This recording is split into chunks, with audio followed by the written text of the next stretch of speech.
We got some major news to dive into on today's edition of Vikings Now by Chat Sports. My name is Patrick Siepman, and welcome in. And, I just want to call a spade here as we kick things off on today's show. Some disappointing injury news around the Minnesota Vikings just dropped. We did get the Vikings' final injury report ahead of the Cincinnati Bengals game, which we'll be diving into right away on today's show. And then also, Kevin O'Connell named who quarterback 2 is, so we'll be diving into that as well. But guys, we're going to be going live an hour before kickoff this Saturday against the Bengals. The game's on NFL Network, so if you aren't able to watch it, come hang out with us. So hit that subscribe button, and we'll be going live, like I said, an hour before kickoff. Our watch parties are a ton of fun. So quickly, just want to let you guys know, and always hit that sub button to stay up to date with all the latest news and rumors around the Vikes. But let's dive into it. The final Vikings injury report ahead of the Bengals game. 3 big names are ruled out. The first one being Alexander Mattison. That's the most probably obvious one, just because he did sprain that ankle against the Raiders, so you wouldn't really expect him to be able to go a week after, especially playing that running back spot. But Jalen Nailor, wide receiver, the former 6th-rounder out of Michigan State, is also ruled out as well. And then Brian O'Neill, the right tackle, who, I will be honest, just a quick little tidbit on Brian O'Neill here for a second. He has really struggled over the last 2 weeks. I understand he was going against Montez Sweat, Max Crosby, 2 high-end pass rushers, but he has just struggled to kind of maintain his own. And, considering the expectations and kind of my, thought of Brian O'Neill, of him being a top 5 tackle, I wish he would have, stand his ground a little more. But he is out. Haven't gotten word on who will be the right tackle as of right now, but if I had to guess, it could be Blake Brandel, honestly, with Ed Ingram being a full participant in practice. So maybe Ed Ingram goes back to right guard and Brandel does go the right tackle. But, it stinks not to have O'Neill, even though he has been struggling. It's just nice to have those 2 cornerstone left tackles in Darisaw and O'Neill. But he is out as well with Jalen Nailor, like I mentioned.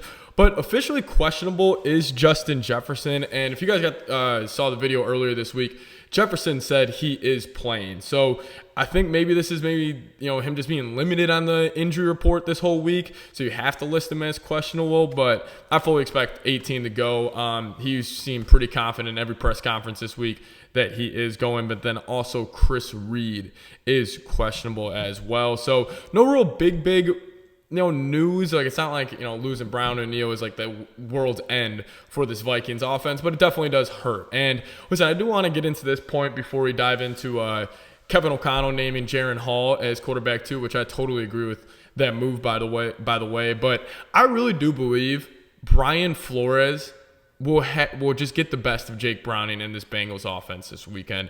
I had a couple of my buddies, we were texting in a group chat earlier today, and we were just discussing, he was like, hey, should I start Jake Browning versus the Vikings defense? And I'm like, I really do believe that this defense is legit, and it's starting to play like a top 10 defense. And I was looking it up. Every game this week, or game this year, the defense has recorded a sack. That just kind of speaks to this constant pressure that he brings. And, I think maybe a veteran quarterback could handle the Flores defense and the Flores scheme a lot better than a first-year guy in Jake Browning. But, Browning's obviously played well, but I just think he hasn't seen a Flores defense where you're lining up 7-8 guys on the line in scrimmage, and you got to kind of pick your spots in that regard. So, listen, I just want to make that point real quick before we dive into, Kevin O'Connell naming Jaren Hall QB2. And also, I do want to give a huge shout out to today's sponsor of today's edition of Vikings Now. It's actually Prize Picks. And Prize Picks, it makes every game so entertaining for me. Even the boring games become entertaining just because you got to let a little extra juice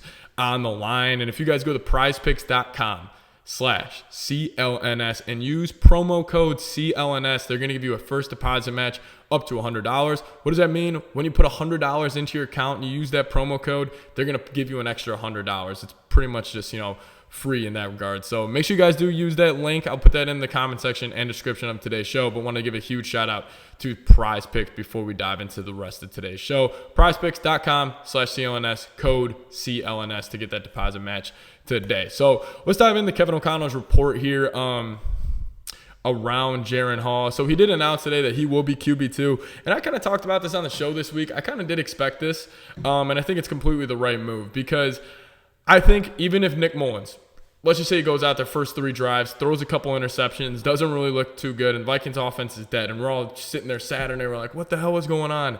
I still don't think Jaren Hall will go in. I think this is Nick Mullins. He gets the full game no matter what goes down. Obviously, injury, that means Jaren Hall would go in there. But I do think this is a week-to-week thing. Like, they're going to assess Nick Mullins on this week. Then they're going to make a decision. And I think what they saw from Josh Dobbs over the last 2 weeks, throwing 4 interceptions versus the Bears, looking terrible and just not understanding or just not having the ability to orchestrate this offense. And I think they just made the decision. He'll be the emergency third quarterback, and Jaren Hall, our rookie, will get that opportunity to back up Nick Mullins. And it's just so funny that the Vikings now are starting their 4th quarterback this season, with also missing Jefferson for damn near 8 games this year. And it's just all this adversity that this team had to overcome, the 1-4 start and all that. And a lot of Vikings fans are really upset with Kevin O'Connell in terms of his play calling. And listen, I get it. You would expect your offensive-minded head coach to do better than putting up 3 points against a Raiders team. But this was also a very motivated Raiders team. This was a Raiders team that has talent in Max Crosby. And, I'm not saying he did a fantastic job by no means, but, the amount of adversity that this team has been able to come over this year, I think it just kind of speaks to the culture that he's built a little bit. And I understand I get frustrated with him all the time when it's that run, pass, and I feel like I'm watching a freaking Mike Zimmer offense. But, I just feel like with all the adversity this team's kind of been through this year, we have 4 starting quarterbacks, and we're somehow in the playoff picture. And if we win this week, we'll have a pretty good chance to, make the playoffs, which will be awesome. And also, speaking about the playoffs, in terms of a first-round matchup that I think the Vikings can, sort of beat a team in this one, I think it could be the Detroit Lions. And could you imagine that? Let's just say the Vikings, they get the wild card spot. They can't get the division. Even though if they do win out, they do get the division. But let's just say they split with the Lions. They don't end up getting it. And let's just say it's a 3-6 matchup, and we got to go to Detroit. That would be the 3rd time in 4 weeks that those 2 teams would meet up.